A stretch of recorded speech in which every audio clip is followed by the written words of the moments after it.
Alors moi, j'ai envie qu'ils repartent avec, enfin, que vous repartiez vraiment avec des choses très concrètes, faciles à mettre en place, très, voilà, pratiques, hein. C'est souvent ce qui manque. On fera un petit rappel quand même, un petit retour vers qu'est-ce qui se passe dans le cerveau au moment du stress, qu'est-ce qui fait qu'on est en période de stress et surtout qu'est-ce qu'on peut faire avant pour le prévenir, pendant une période de stress et après qu'elle ait eu lieu. Que le cerveau fonctionne selon 3 modes. Alors pendant longtemps, on a dit qu'il y avait 3 cerveaux, voilà, on est revenu un petit peu là-dessus, mais nous, ce qui nous intéresse, c'est de savoir qu'il y a 3 modes de fonctionnement où l'un des 3 modes va prendre le dessus sur les 2 autres à un moment donné.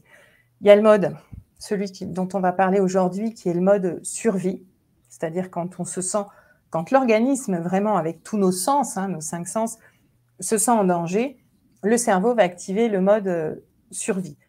Le deuxième mode, ça va être le mode émotion, voilà, où là, on est surtout dirigé par ses émotions, par rapport à sa peur, ça peut être de la joie aussi, hein, quand on va se mettre à sauter dans tous les sens, etc. Et le troisième mode, ça va être le mode vraiment plus réflexion, le mode rationnel. Voilà, le mode rationnel, on va être dans la réflexion, etc.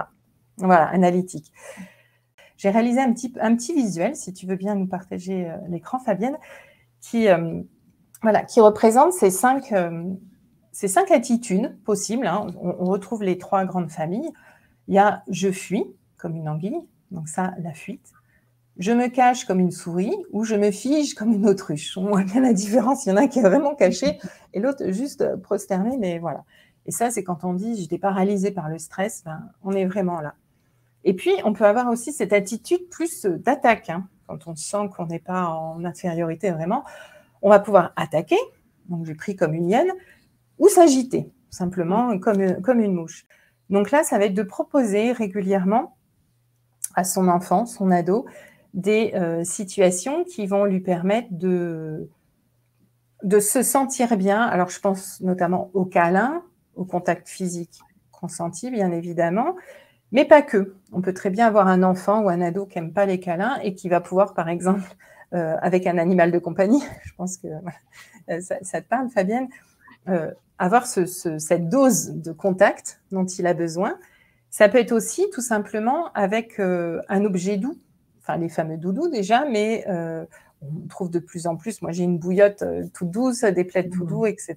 Et rien que ça, voilà, d'avoir des petits objets comme ça, les 4 situations, pardon, je montre 3 parce que je vais vous en parler sur toutes 3, mais les 4 situations qui me sont venues pour essayer de les organiser un petit peu, hein. Chacun est différent, chacun a des situations différentes qui le stressent, mais moi, celle que je vois revenir le plus régulièrement, c'est les situations de notes, donc une évaluation, un examen, toutes ces, voilà, où il y a une note, une évaluation derrière.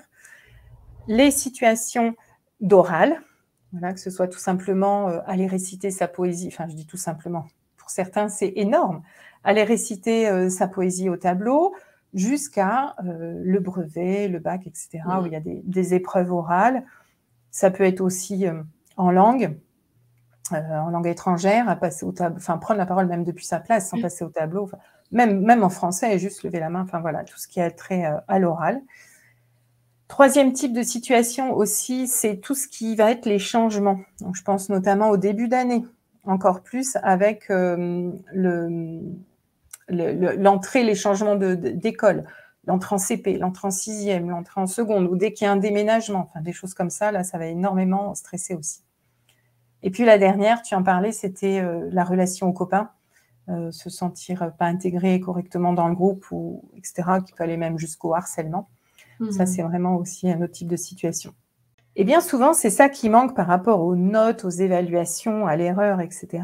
C'est qu'on ne le considère pas comme un passage obligé, mais on le considère comme la valeur qu'on nous met sur nous, quoi. Ouais. Est-ce que je suis quelqu'un de bien?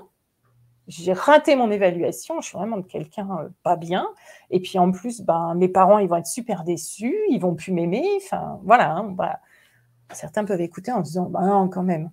Je vous assure que pour avoir discuté avec beaucoup d'enfants, beaucoup de jeunes, c'est ce qui se passe dans leur tête, quoi. C'est sans le conscientiser même, hein. Ils n'en sont pas forcément conscients, mais voilà, il y a ce côté de « je ne réponds pas à ce qu'on attend de moi ».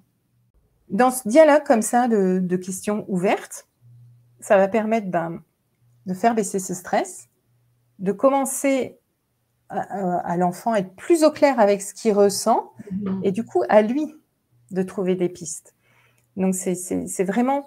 Voilà, moi, ça me tenait à cœur de dire ça avant de se précipiter, parce que j'ai eu plus d'une famille que j'ai accompagnée comme ça, qui me disait « Oh, mais je savais pas que c'était important comme ça », qui disait « Bon, on fait les devoirs, puis après, on aura le temps d'en parler ». Et faisons l'inverse. Je crois que je pourrais résumer comme ça, faisons l'inverse.